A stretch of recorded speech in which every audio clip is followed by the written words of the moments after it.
Hello guys, welcome to my channel. कैसे हैं आप सब? आशा करती हूँ कि आप सब बहुत अच्छे होंगे। So guys, before starting I just want to introduce to my self. I am Neha Kashyap and I am MPhil UGC NET qualified in sociology and also pursuing PhD in sociology.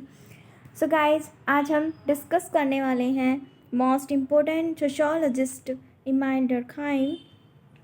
Emmanuel Durkheim आपके MA exam, UP PGT, UGC NET, UP HESC exams के लिए बहुत important है guys. So guys, I just request to all of you that please like, share and subscribe my channel and please bell icon को दबाना मत भूलिएगा, जिससे कि आपको नोटिफिकेशंस के थ्रू मेरी सारी वीडियोस का लिंक मिलता रहे। सो गाइज, स्टार्ट करते हैं।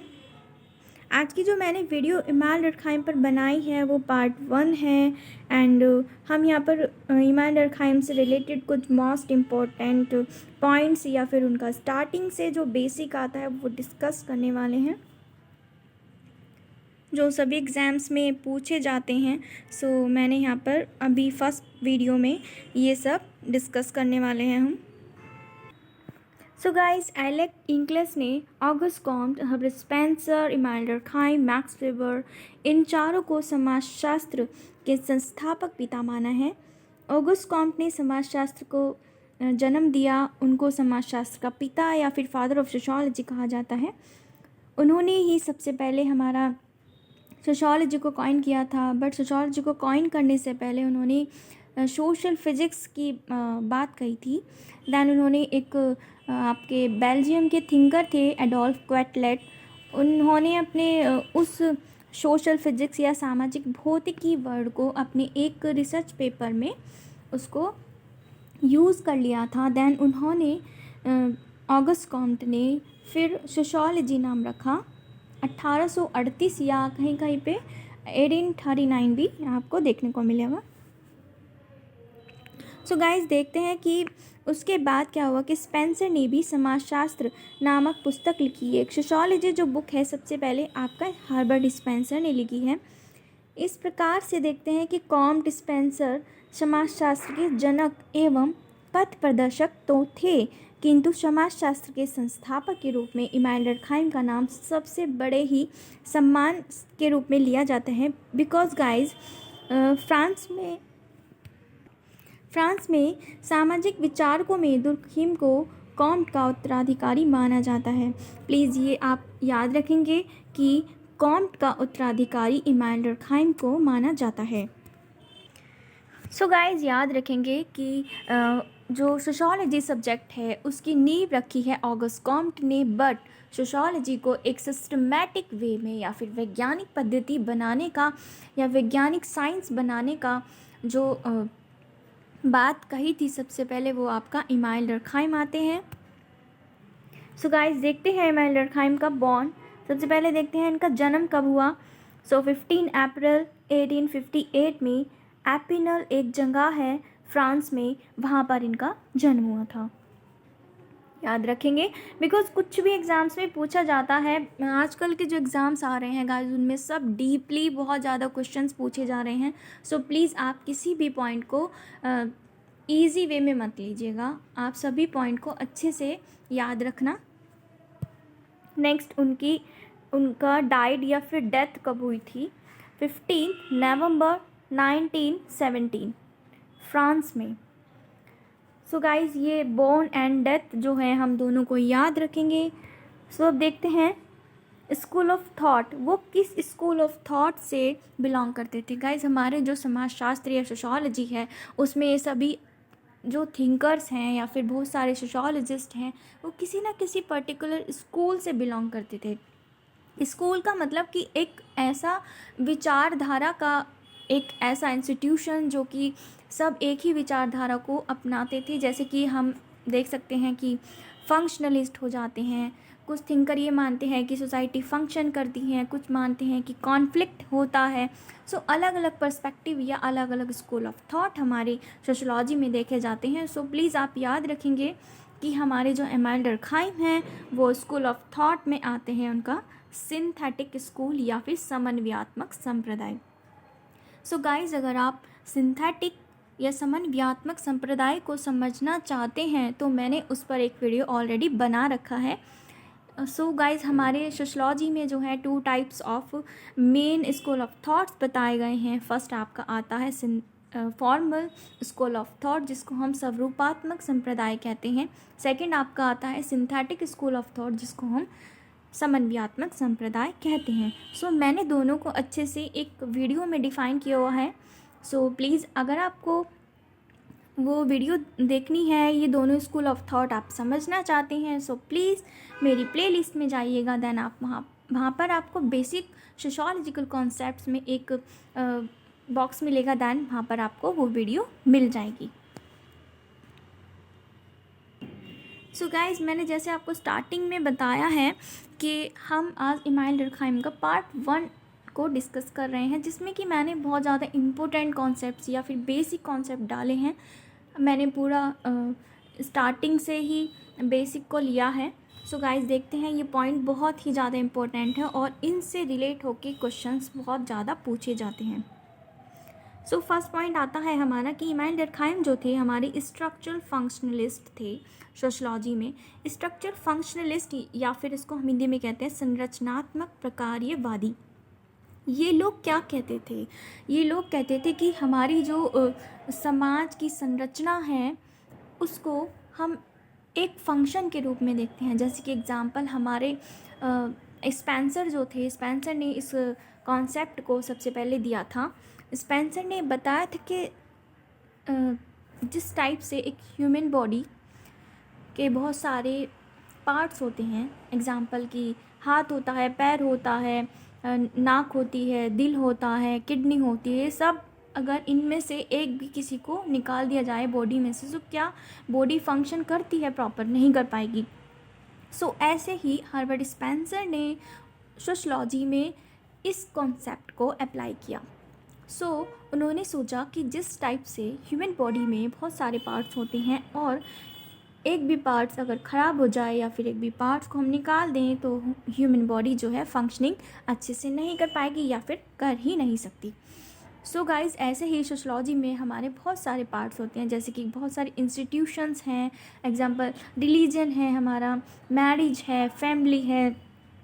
सो ये सारे इंस्टीट्यूशंस हमारे आपस में एक साथ मिलकर सोसाइटी को चलाने का काम करते हैं, सोसाइटी को अच्छे से फंक्शन बना के रखते हैं। सो गाइज़, एक चीज़ और ध्यान रखेंगे कि जो फंक्शनलिस्ट होते हैं वो सोसाइटी पे ज़्यादा फोकस करके चलते हैं। उनके लिए सोसाइटी में जो भी कुछ हो रहा है वो सिर्फ़ और सिर्फ फंक्शन बनाने के लिए किया जा रहा है। जैसे कि आपका इमानुएल डुर्कheim ले लेते हैं। इमानुएल डुर्कheim ने बोला है कि अगर सोसाइटी में क्राइम भी हो रहा है, सो क्राइम भी समाज में फंक्शन बना के रखता है। कैसे? वो कहते हैं कि जब समाज में किसी भी टाइप का एग्जाम्पल चोरी हो रही है, तो चोरी होने के बाद लोगों को पता चलेगा कि अरे ये तो क्राइम है, देन उसके लिए कोई नियम कानून लॉ भी बनाया जाएगा, तो वो सोसाइटी के फंक्शन में काम करता है। सो इस टाइप से ये फर्स्ट हो गया हमारा। सेकंड आता है कि हमारे इमानुएल डुर्कheim जो हैं वो एकेडमिक फादर ऑफ सोशलॉजी हैं। Academic father of sociology Emmanuel Durkheim को इसलिए कहा जाता है बिकॉज उन्होंने सबसे पहली बात तो कि सोशलॉजी जो है उसको एक वैज्ञानिक पद्धति के रूप में देखा, उसको वैज्ञानिक पद्धति के रूप में लोगों को बताया, एक साइंटिफिक वे से उन्होंने सोशलॉजी को देखा। सो एकेडमिक फादर ऑफ सोशलॉजी भी इनको बोला जाता है और वो हमारे समाजशास्त्र में सबसे पहले प्रोफेसर थे।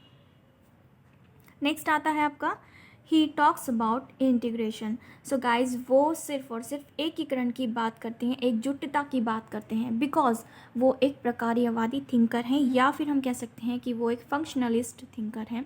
बिकॉज जितने भी फंक्शनलिस्ट थिंकर होते हैं वो सब एकता की बात करते हैं, बिकॉज एकीकरण से ही हमारे समाज में सारे के सारे फंक्शन एक साथ मिलकर काम करते हैं और हमारी सोसाइटी का अच्छे से फंक्शन बना के रखते हैं। नेक्स्ट देखते हैं।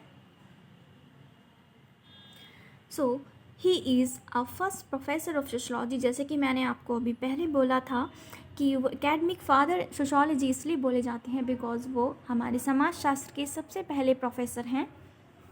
नेक्स्ट देखते हैं। Everything happen because of society one causal. वो कहते थे कि जो भी कुछ हो रहा है वो सिर्फ़ और सिर्फ सोसाइटी की वजह से हो रहा है या फिर सोसाइटी ही करती है। सो गाइज़ यहाँ पर डर्कहाइम कहते हैं कि सोसाइटी व्यक्तियों को बनाती है। जो हमारी सोसाइटी है, सोसाइटी को देख के ही हमारे जैसी सोसाइटी होगी ऐसे ही व्यक्ति बनेगा। बट इस कॉन्सेप्ट को क्रिटिसाइज़ किया गया था गारफिंकल ने। गारफिंकल ने इसको क्रिटिसाइज़ किया था। देखते हैं। और वन कॉजुअल का मतलब है कि वो लोग सिर्फ एक ही कारण को मान के चलते थे और वो कारण था सोसाइटी, समाज। कुछ भी हो रहा है सो वो समाज के कारण ही हो रहा है। नेक्स्ट देखते हैं। He support too much objectivity. So guys, objectivity क्या होती है? हमारे सोशलॉजी में जो मेन आपका आता है वो आता है, एक तो ऑब्जेक्टिविटी थिंकर होते हैं, एक होता है आपका सब्जेक्टिविटी थिंकर। ऑब्जेक्टिविटी वाले तो प्रत्यक्ष चीज़ों को देखना पसंद करते हैं, या फिर हम कह सकते हैं कि निष्पक्षतावाद, जिसमें वो देखते हैं एग्जैक्ट जो उनको सामने दिख रहा है वो एग्जैक्ट वो ही एक्सप्लेन करेंगे।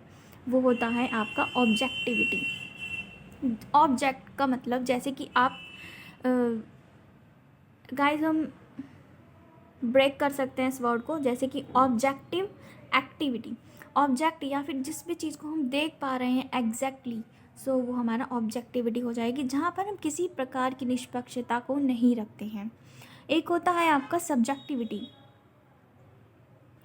गाइस, जो आपका सब्जेक्टिविटी होता है उसमें आपका थिंकर आते हैं मैक्स वेबर, या फिर सिंबॉलिक इंट्रैक्शनिस्ट, बहुत सारे आते हैं जो कि ये मानकर चलते हैं कि हमें समाज को ऊपरी तौर पर नहीं देखना है, हमें लोगों को समझना है तो हमें उनके विचारों को समझना होगा। इस टाइप से ये हैं। अगर आप चाहते हैं कि मैं ऑब्जेक्टिविटी एंड सब्जेक्टिविटी को आपको समझाने के लिए कोई वीडियो बनाऊँ, so please comment me. Next देखते हैं मैक्रो पर्सपेक्टिव सोशोलॉजिस्ट। गाइस, हमारे 2 टाइप्स ऑफ पर्सपेक्टिव सोशोलॉजिस्ट होते हैं समाज में। देखा गया है कि एक तो होते हैं आपके मैक्रो, एक होते हैं माइक्रो।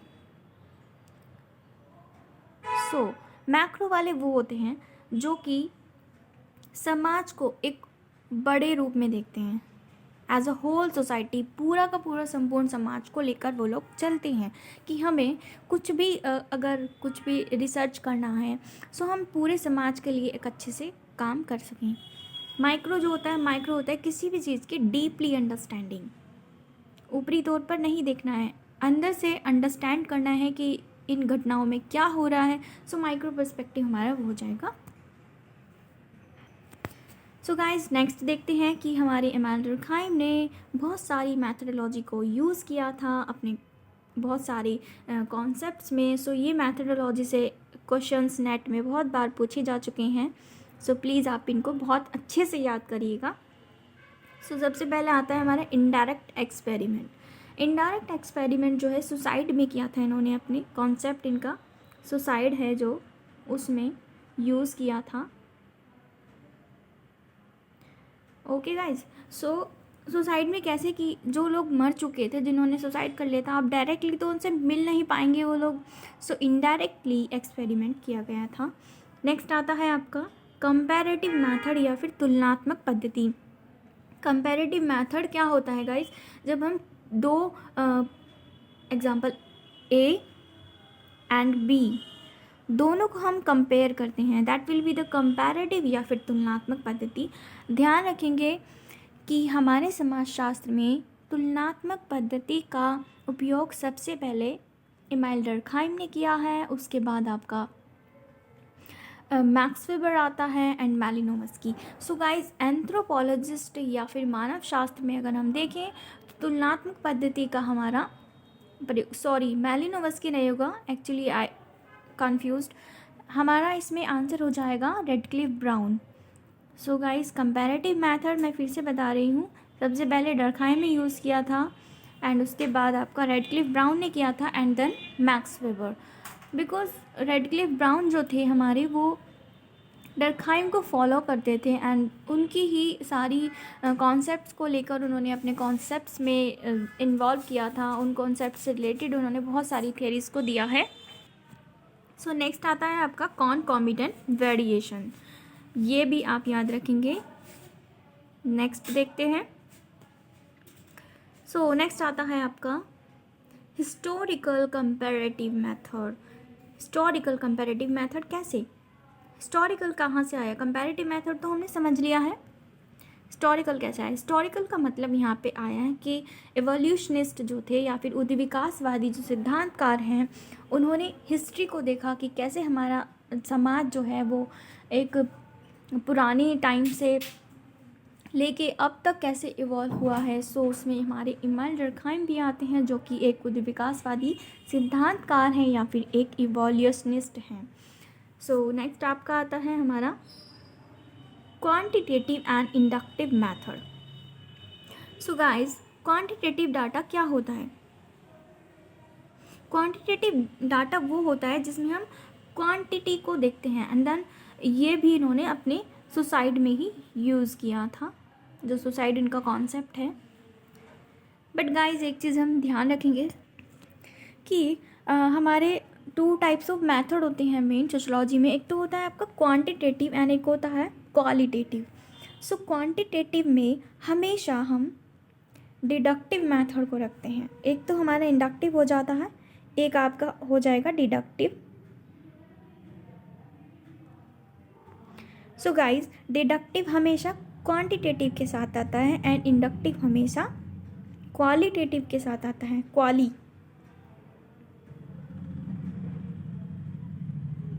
क्वालिटेटिव।